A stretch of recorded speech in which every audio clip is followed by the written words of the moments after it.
Now, one, for me, really special highlight. I saw her about, I think, 2 years ago, and this had a big impact. She is a person that really can talk about building the bridge to possible. I remember afterwards that I was talking more or less to everyone in the family and my friends and colleagues about this, I think was a bit more than a half an hour session. She's a very special person. Her achievements reflect the kind of determination, commitment, and competitive drive most of us might only dream about. And we are salespeople. We're the best sales team in the world.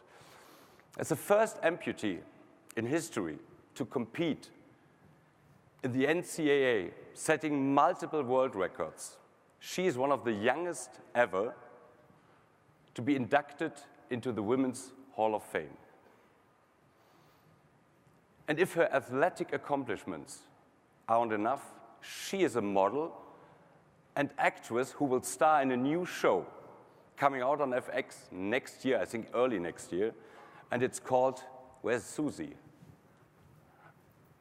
The show called Devs, and it's about coding and development. So note this down, it's a must-see for all of you. If you're not getting it, why definite is that important, watch the show. So please join me in welcoming the wonderful Aimee Mullins.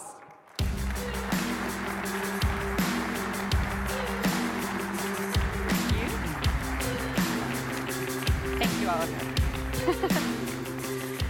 Good morning. I'm seeing you in the back. Feeling a little worse for wear?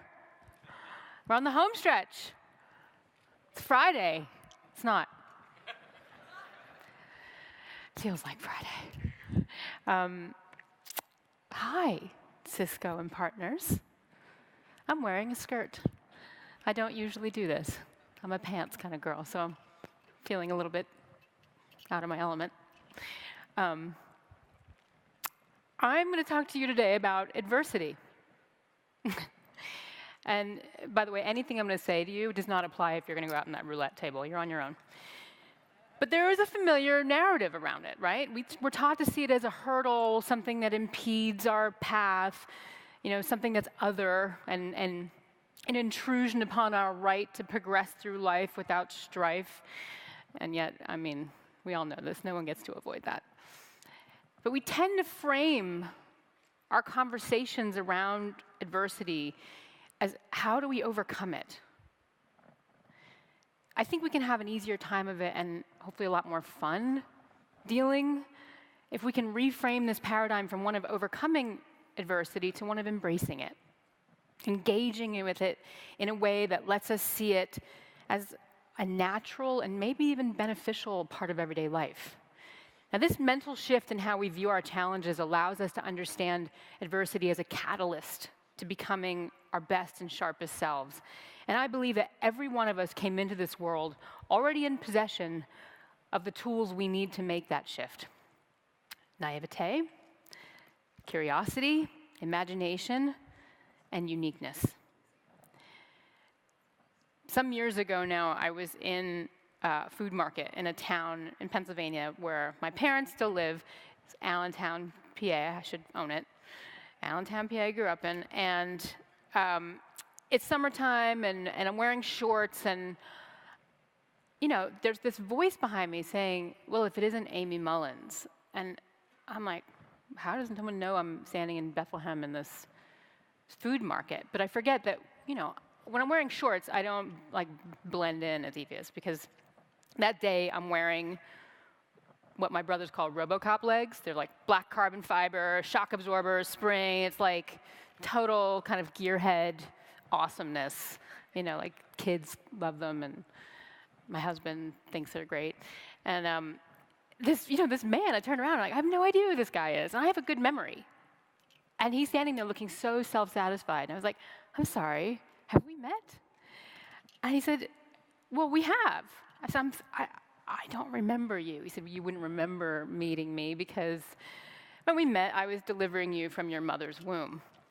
And I was like, ugh. Okay. I know who you are. But I put the tomatoes down, but they had this, it was an incredible moment of engaging with a man that I had only known through my parents' stories about that day. Not even my parents, my mom. My dad, wouldn't talk about it. Irish, tough Irishman. You see, I arrived fashionably late for my birth by a couple of weeks. It was hot July, and my mother's prenatal physician had gone on vacation. So the man who delivered me was a complete stranger to my parents, Dr. Keene. And as I was born without the fibula bones in both legs, so it's the side shin bone on both legs, and the feet were turned in, there was a few toes on one foot and a few on the other, and they didn't know what internal damage there was. This stranger had to be the bearer of bad news. And we're standing there over this bucket of tomatoes, and he's saying, I had to be the one to give your parents the prognosis that you would never walk, you would never have the kind of mobility in life that other kids have, and you've been making a liar out of me ever since, so thanks. I love this one of my dad with hair. I'm like, oh, who's that man? It's my dad when he had hair. He told me, Dr. Keene told me, he had saved every single newspaper clipping throughout my whole childhood, of all these different kind of achievements, from winning the second grade spelling bee in the Lehigh Valley Mall. The word was barricade, it's with an A, not an I. And, my parents didn't keep any of this stuff, like marching with the Girl Scouts in the Halloween parade and winning the best costume because we made Statue of Liberties out of, spray-painted Hefty bags. And then winning an academic scholarship to Georgetown. And he incorporated it into a class he teaches at Hahnemann Medical School in Philly. And he calls this section of the class the X factor. And he says, the X factor is the potential of the human will. And no medical prognosis can account for how powerful that can be as a determinant in the quality of our lives. So my inherent naivete, which is often used as a pejorative, right? But its French origin actually means just born, looking at the world with new eyes. So my naivete made my not knowing what I could do far more powerful than an expert's presumption of knowing what I could do. Dr. Keene was an extraordinary man because he admitted that he was wrong. And he had the humility, as an expert, to share his realization with his fellow doctors for generations to come. We can't let others determine our potential. You have to claim your own power over it, and you have to keep doing that throughout your whole life. I mean, how many people with the best intentions, friends, family, tell us what they think we're capable of? We need to decide that for ourselves, and that's what our willpower is for. And those of you who have little kids running around at home, toddlers, know what I'm talking about with the incredible willpower of a child. It's unchecked. A child does not focus on the obstacles. They're convinced of the inevitability of their success. A toddler learning how to walk simply doesn't see falling down again and again as a failure. Nothing seems impossible to a kid. They just haven't figured out how to solve their problem yet. And that childlike ability to come at problem solving with a lack of judgment is something we all need to consciously hold on to. To think like a child is to use your curiosity to find new ways to get where you want to go. Curiosity is innate. We are all born with it, and it's one of our most valuable tools. But for most of us, the more life experience we accrue, the more we let that tool get rusty. And kids will remind you how to sharpen it up again, let me tell you. A couple of years ago, I was invited to the Boston Children's Museum, which sounded really fun, and it was a group of about 300 kids with ages 6 to 8. That's when panic sets in, people. You know what I mean? Like, the under 8 crowd and the over 80 crowd are the most terrifying audience you will ever face. And you know why? It's because they have no edit button. They say exactly what they think when they're thinking it, and they're always right. So I was like, what do I do? How do I deal with 300 kids? Like, show and tell. That's what I loved at that age. I'm going to do show and tell. So, I had a bunch of different kinds of legs. So I filled a bag of legs with sports legs and silicon legs and a bunch of different ones, these RoboCop ones, and I laid them out on a table for the kids, like up in front of the stage. And from my experience, kids are always naturally curious about what they don't know or don't understand. They only learn to be frightened of difference when an adult influences them to behave that way. And it's, they censor that natural curiosity. Usually, they rein in the question asking of children because they want to help shape them into polite human beings, So I just pictured this poor first grade teacher out there in the lobby with 300, unruly kids saying, just children, just whatever you do, please don't stare at her legs when we go in. And I was like, that's the point. It's a children's museum. I came with legs. That's why I was there. I wanted to invite them to look and explore and remove the taboo of it. So I made a deal with the adults that the kids could come in on their own, no adults, for 2 minutes. So the doors open, and these kids descend. They're like, whoa, what's that? And they taking the legs, and they're, trying to see if they can bounce on my sprinting legs, and they're scratching the toes of the silicon ones, you know what I mean? They're like, does this tickle you from afar? And kind of like, do they stink? They're smelling them, and, and it's just instant familiarity. And I said to them, guys, really quickly, we don't have much time, but let me give you a scenario. Let's just say I wanted to jump over a house. Not too big, 2 stories, maybe 3 if we want to feel crazy.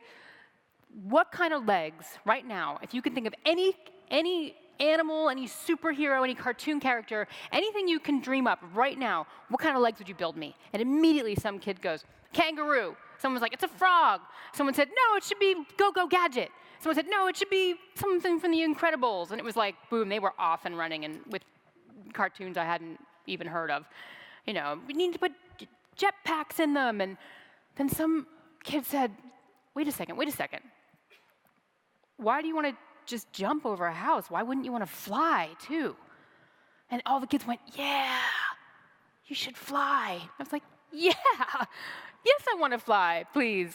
Yes, hurry up and grow up and build those legs for me, please. But in under 2 minutes, I went from being a woman that these kids would have been taught to see as disabled, with a mantle over my shoulders, as less able than they were.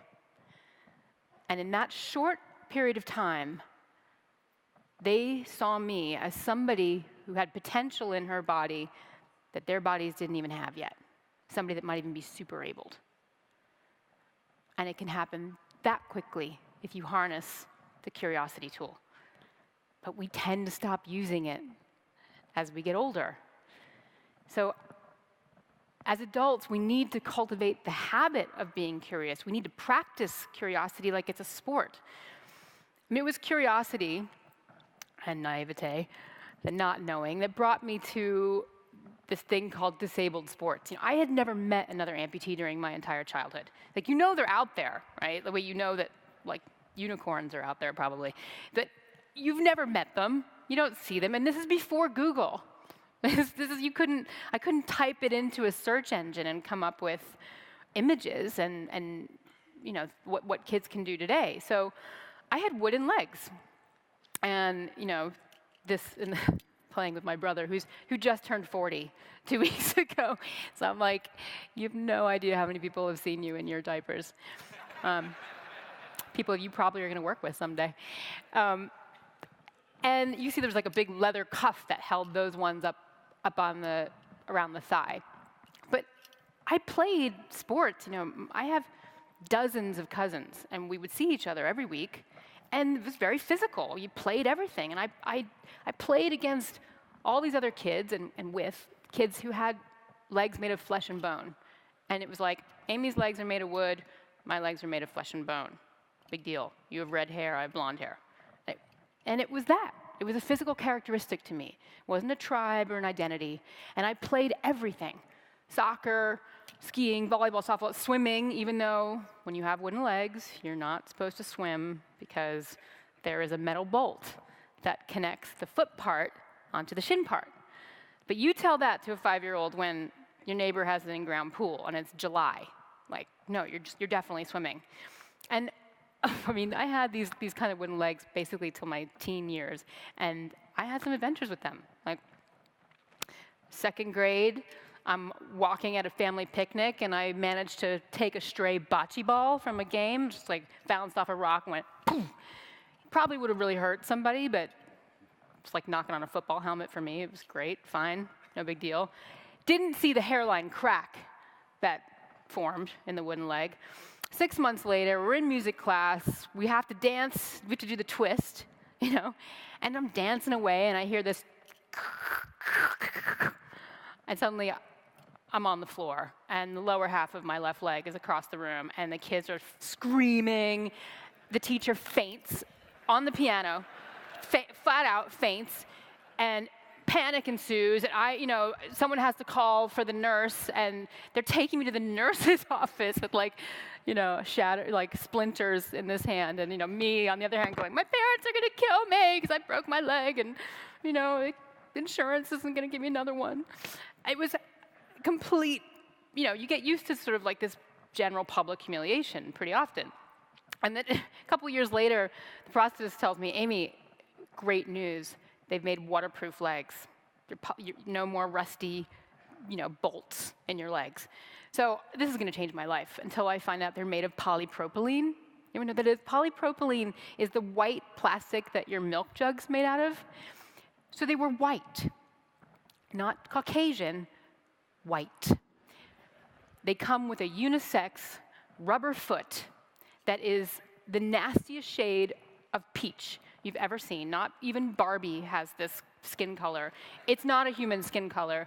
They're the most hideous things you've ever seen. But I was like, okay, this is great. They're my swimming legs. And they were so good at being waterproof that they were buoyant. So when I went to the community public pool and went off the high dive, I went down and came back up, feet first. Try and right yourself with buoyancy under the knees. But those legs ended up saving my life. We were at the Jersey Shore one summer, and I'm sure this is where I got my sprinting skills, because by the time my family got there was 300 yards of blankets to the sea. And here's the white legs. I'm like, okay, just go, get into the water as fast as you can. And I have 2 younger brothers who were, I'm sure, shoving sand in each other's eyes, and my parents were trying to deal with that. And I was a good swimmer, so off I go. But no amount of swimming technique can really deal with buoyant legs in a saline body of water. So I was out there, and I got caught in a riptide. And I didn't know then, at age 8, to stop trying to swim against it. So I saw, I was really going down the shoreline a little bit, and at some point I just lost the energy. I couldn't keep treading, and my only thought was, just take these off and stick them under your armpits with the peach legs flowing out. Someone will see you. And this poor lifeguard who found me, I know I traumatized a young man.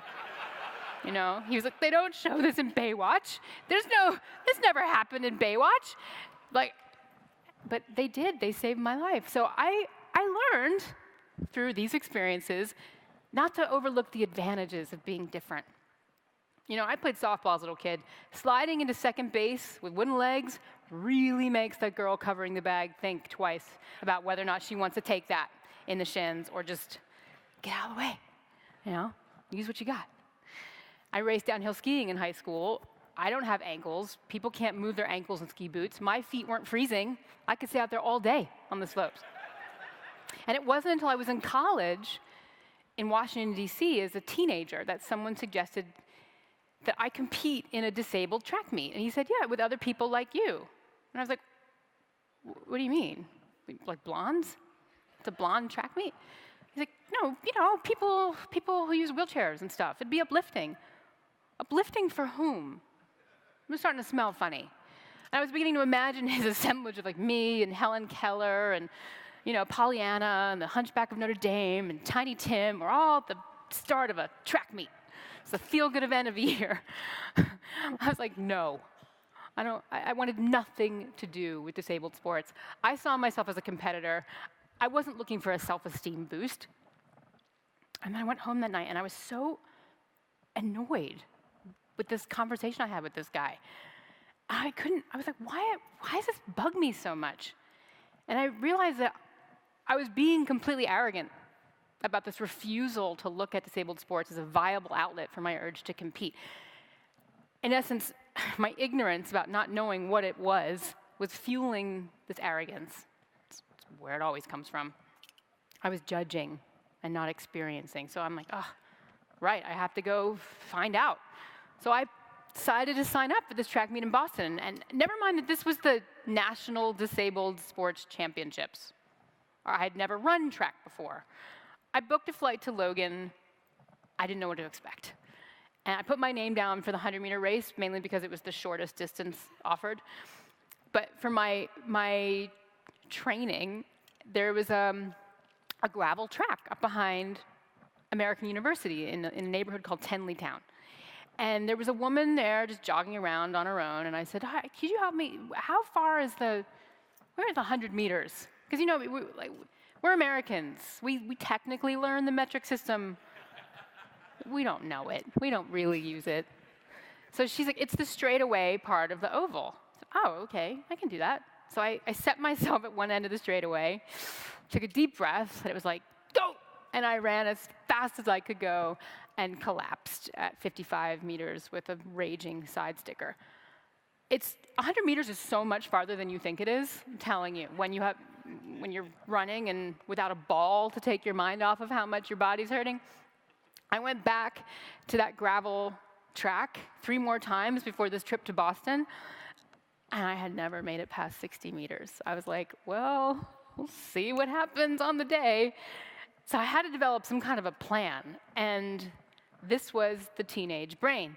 I'm going to deprive myself of caffeine for the entire week before the race, and the morning of my event, I'm going to go to Starbucks, I'm going to get a huge cup of coffee, which is going to, act like rocket fuel, making me super fast. I'm going to be amazing. So then I arrive at MIT's campus where this championships were being held in my wooden legs to see the other runners wearing things that looked like they had come out of NASA's research lab. Woven carbon fiber, shock absorbers in the shin, basically the RoboCop legs that I ended up getting later, but didn't have at the time because I was in Allentown and we didn't have Google. So they're all looking at me like, oh, you're from Allentown, aren't you? Like a baby frozen woolly mammoth found in a block of ice, frozen in time. Panic sets in. I'm like, I don't know what that is. And of course, the caffeine, not giving me energy. It's totally giving me the shakes. And I have 10 minutes before this race, 10 minutes. And I asked the track official for some last-minute advice on sprinting. I was like, listen, can you give me any tips, any tricks, anything I should know, anything at all, anything, 100 meters, anything you know, everything? And he was like, you want to know now? Well, at this point, I would say that if you have anything left, any energy left in your body, when you cross that finish line, you didn't run hard enough. Okay, all right, I can do that. Okay, all right. One thought in my head, that's it. So when the gun went off, I ran so fast and hard. I ran like something big and hairy was chasing me down the track. I was like, run for your life. And I threw myself over the finish line, literally leapt, beating the then national record holder by a few hundredths of a second, which was basically my nose crossed the line before her perfectly formed knee, did. And, a few years later, someone showed me, I saw the photographs of this, and why I had won when I say that's something big, and I was the big and hairy. Fists clenched, my teeth were like, roar. My arms were swinging like windmills. I'm powering so hard to get there that the other runners on the other side of me were like, oh, far more concerned that they were going to get knocked out than being able to run their race. So, sorry, but I didn't know that at the time. So there I am laying on the ground like, trying to regain my breath, but I am the new national record holder in the 100-meter race. My first shot out. I mean, you can clap, but it's kind of dubious, that one. But I thought to myself, this is the power of naivete. Well, what else can I do that I didn't know I could do? You know, it was amazing. And the heat sheet was posted for the men's long jump that was going to be held that afternoon. So I went over to that official. I said, hey, what time is the women's long jump? And he said, there is no women's long jump. I was like, why not? He said, well, because no women have signed up. But, you know, you could jump with the men. I was like, this is great. I can't lose. Put me down. I'm going home with 2 first place. This is amazing. So it's 8 men and me. With this event, you get 3 jumps. So 8 men jump, and then I jump. 8 men jump, and I jump. And somewhere between that second and third jump, this guy comes up to me. He's wearing a big, baggy tracksuit everywhere, so I couldn't tell what or where he had his NASA-grade technology.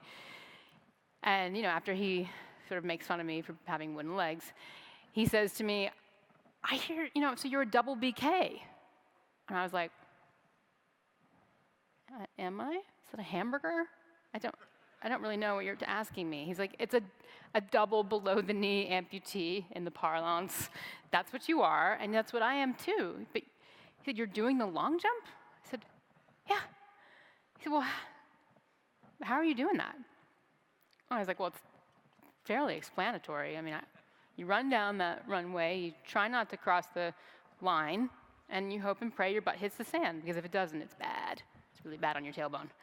He replied, yeah, I know how the long jump is done, theoretically, but we are not supposed to be able to do it, because we don't have a good foot to push off of.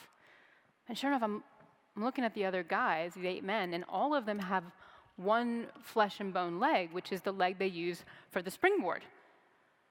I was like, well, nobody told me that. I've already jumped twice.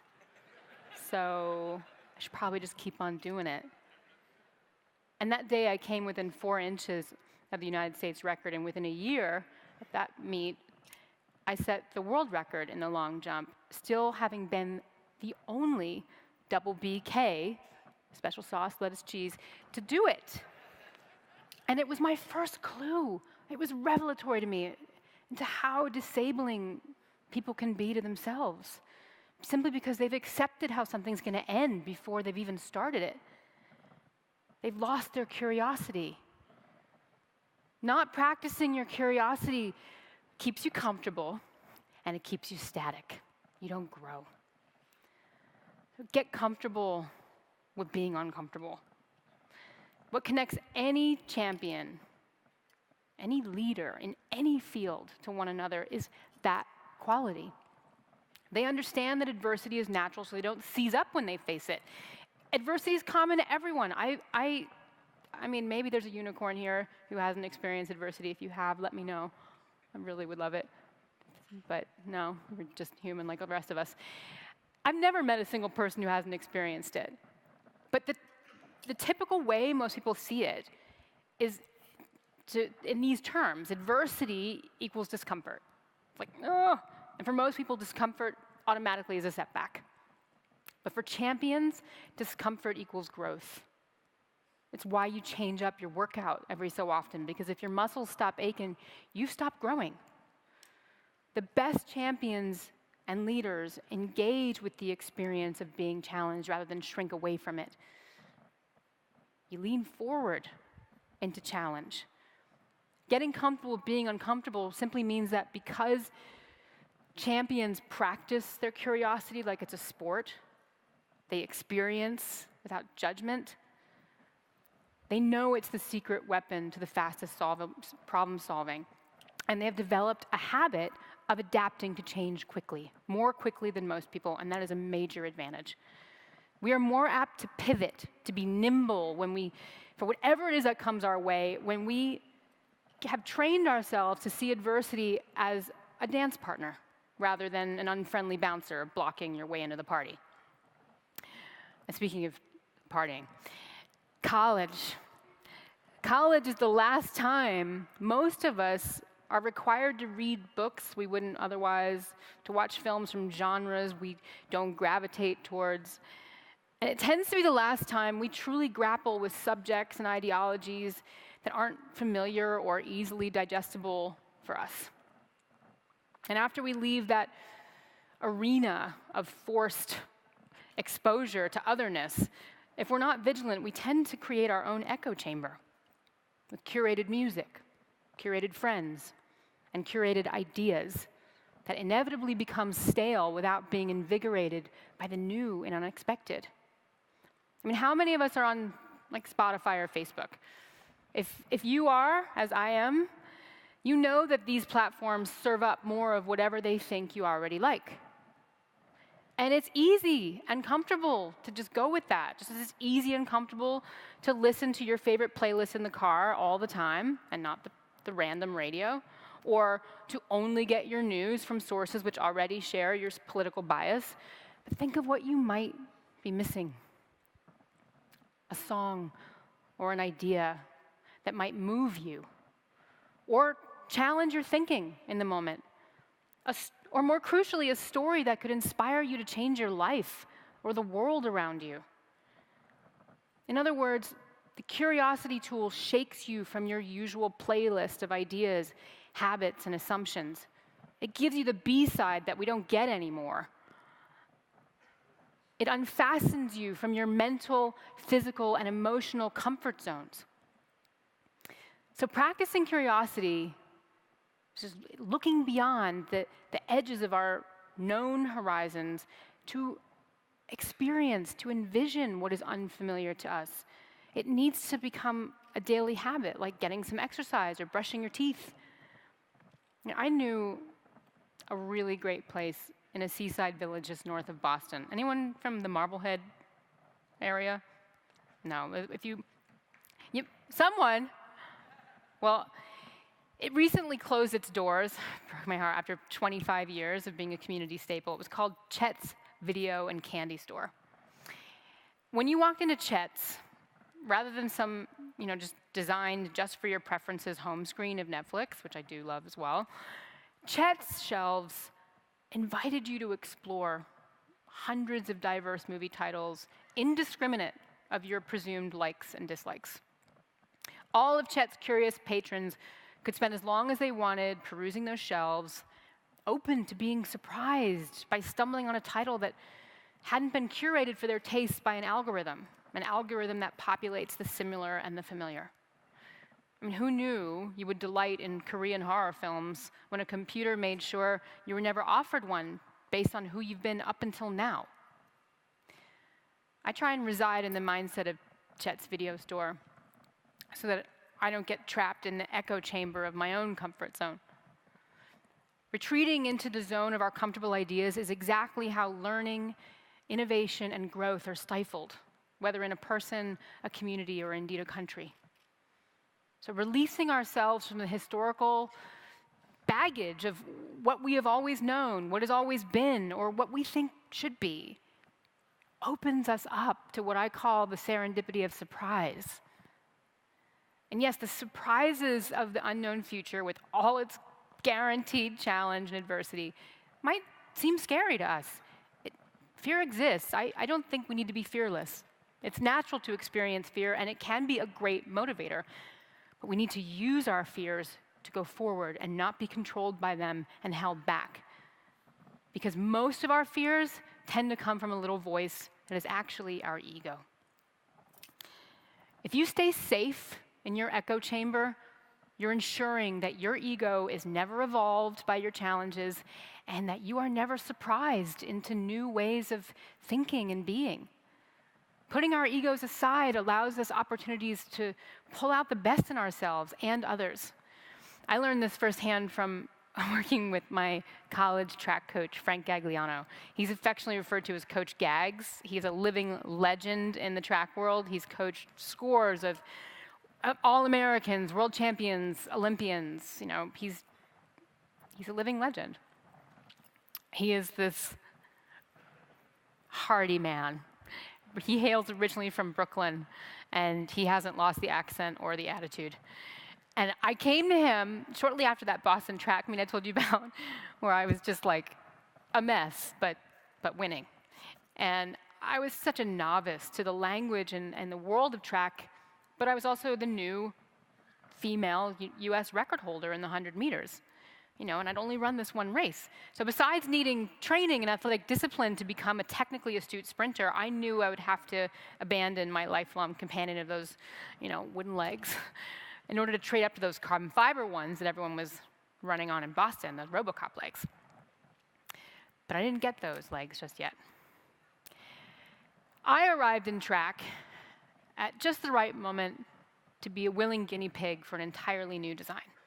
One that would indeed revolutionize prosthetics and forever change the way athletes who wear them would be perceived. See, it's super rare to be a double BK, right? Most people have one flesh and bone limb, and the prosthetist models the prosthetic off of that flesh and bone limb. So your alignment, your height, weight, the pronation of the feet, that's all determined. And success to a prosthetist is achieving any semblance of replacing a human limb, no matter how limited or mediocre, like these wooden ones that people have had basically for the last 100 years. And that paradigm of just try and get some symmetry and get them out is what I faced every single time I walked into a prosthetist's office. Instead of thinking about the possibilities in that negative space between where my leg actually ends and the ground. Do you guys realize I'm actually walking on air? Yeah, I am. There's a negative space between where my flesh and bone ends and the ground. And instead of thinking about all those possibilities, all they were thinking about was that they didn't have one leg upon which to match the other one. I mean, nobody was thinking about the opportunities of this situation until I met an inventor. The adversity I had always presented to prosthetists was an opportunity to this inventor. The rather childlike idea was this, and it was rooted in imagination. If I want to be the fastest woman in the world on prosthetic legs, and I don't have to have human legs, why are we looking at them? Why aren't we looking at the fastest thing that runs? Which is what? Cheetah. These legs were the first in the world to be modeled after the hind leg of a cheetah. And like those RoboCop legs, they're made of woven carbon fiber, but the similarities end there. See, there's no attempt at replicating humanness. This leg replicates the way cats and actually sprinters move, which is up on the balls of the feet. So getting rid of the idea that a leg needs to have a shin part and a foot part means you get this. And when I put these legs on, my hamstrings and gluteals contract, and it feels like I'm almost on what I imagine it feels like to be on tippy toes. And I have to get moving because there's no stability to stand in one place in these legs.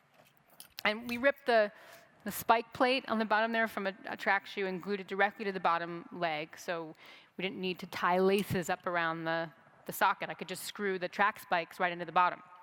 And the leg was held on with a silicone sleeve, if you see it there, which rolled up over my knee onto my thigh. And that little nubbin you see in the back, that's a one-way vacuum pump valve. And so each time I stepped down into the socket, it would force any remaining air out of the valve and wouldn't let it back in. So the system was designed to make a suction socket. So the idea, this is what they said to me: we could drag you across the room by the leg, and you won't come off. I was like, that's the metric? Okay. But it took me a full month to develop the strength and the balance, the core strength, to actually run consecutively 100 meters in them. I think it was like the boys lacrosse team at Georgetown practiced in the middle of the track, and I would maybe get 7 strides in and then catch the edge of the leg or whatever, and it would just boing. I would go in to find, stop the practice. That girl with the legs is in the field again. So a month in, I got it, right? And then I saw, I started cooking. My time started to drop, and I knew that I was all set to have a personal best, which would secure an invitation to the Olympic and Paralympic trials. And that personal best was going to happen on this day here. This was the Big East Championship meet. The best teams in the country were competing at this track meet. And by now, word's gotten out that there's this girl running for Georgetown with some really funky legs. This is like, 1996. So in addition to 5,000 people in the stands, there's TV cameras and reporters, and I was just trying to make it all go away. I was really just trying to settle my nerves enough so that I wouldn't throw up before my race. And truthfully, guys, this was my weekly routine ever since I joined the Georgetown track team under Coach Gaggs. I played sports my whole life, but I don't know, I blended in. You can't blend in looking like this. And so I would start to feel nauseous on Tuesday. I'd be losing sleep by Thursday. By Friday, trying to figure out a way to tell my coach I needed to quit the team, and not, being unable to do that because I'm not a quitter. I'd be shaking on Saturday, shaking until my race, which, after running it, would put me in such a state of euphoria, I couldn't wait to do it all over again. And that feeling would last until the following Tuesday, when the cycle would start all over again, and I just wanted to have the earth swallow me up. And because I was the guinea pig in the world on these legs, we didn't know what would happen with them in certain conditions, like, for instance, heat and humidity. This championship race was the first warm spring day of the track season. And, you warm up, you do your drills, you come out of the blocks for that. I'm warming up in the legs, stretching and doing all my drills, and of course I started to sweat inside the sockets. And the sweat, remember how they're made with the silicone sleeve going up. The sweat started acting like a lubricant in there, starting to piston, moving its way up and up and up until at 80 meters into this 100-meter race, I feel on my right leg, and I went down. Now, whatever your worst nightmare is, I'll tell you what, this was mine. As a college girl, this was mine. Being in public without my legs on. It's so much worse than being naked in public. Now, I didn't come entirely out of my leg, but the damage was done. I hit the track hard and basically scrambled across the finish line as quickly as possible. And it was 6 seconds more than what I would have been. And I got myself together. I went over to where, in the stands where my coach was sitting. He would always take a part of the stands all by himself because he would pace and he would make everyone else super nervous. So he would go off by himself and he said, "You okay, kid?" And of course, I didn't even feel, I really took that track hard. I didn't feel any of the scrapes and bruises, even though my ears were on fire, because that's what was most affected, my ego. I was humiliated. But I said to him, "Oh yeah, I'm fine." Employing the same stiff upper lip that got me through each week of practicing with everyone staring at me, competing with everyone staring at me. I just had to focus on my dream of competing for my country, and I pretended to have blinders on. I was a teenage girl that went from trying to just be normal. Don't look at the legs, there's all this personality, it's just legs, to realizing that you can't afford to be normal when you're trying to do something extraordinary. And was basically now inviting people to, yes, stare at me, but really look at my uniqueness, really take it in, really question. So the "oh yeah, I'm fine" was definitely not the whole truth, but it is what I said. And my coach said, "Well, good, stay loose. 200's coming up in 30 minutes. I was like, wait, what? What? Coach, my leg didn't stay on for 100 meters. It's not going to stay on for 200. And he brushed it off. He was already looking at the next race. He was like, you got to do the deuce.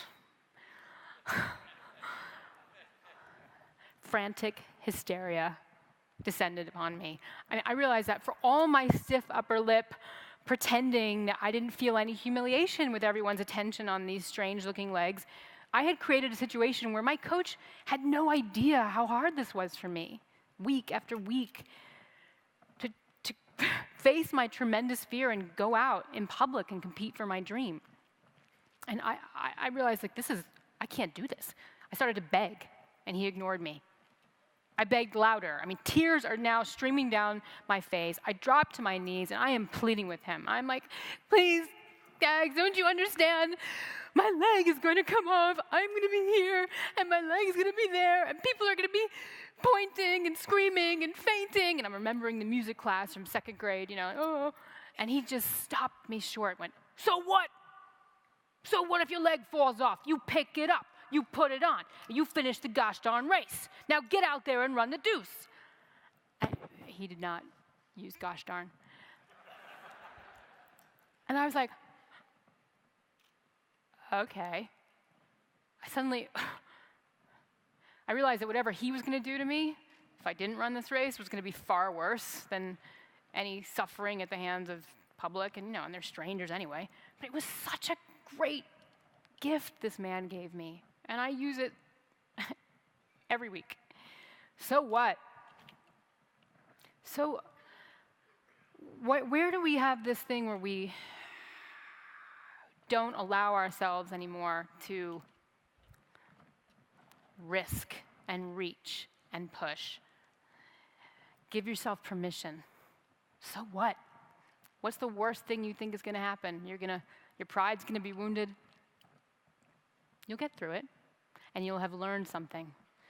So often our egos and all the fears that live within them are really what's holding us back from crossing the threshold of true strength, true growth, real success. It's our ego that hides our full range of abilities from ourselves, because the ego only wants to know about the strengths and not our weaknesses. It doesn't want to know about the stuff that makes us scared.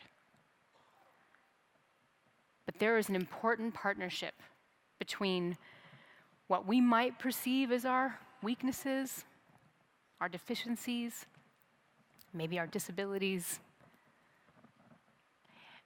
and where our greatest creative ability comes from. They're in tandem. The fact that your body and your mind don't work like everyone else's is an asset. So value your challenges. Value your curiosity, because it's what helps you to adapt quickly. And value what makes you different, because it's what affords you your very own unique perspective, and what others will still only see as adversity, we will know it to be opportunity. And that is the true power of any leader. Thanks for your time.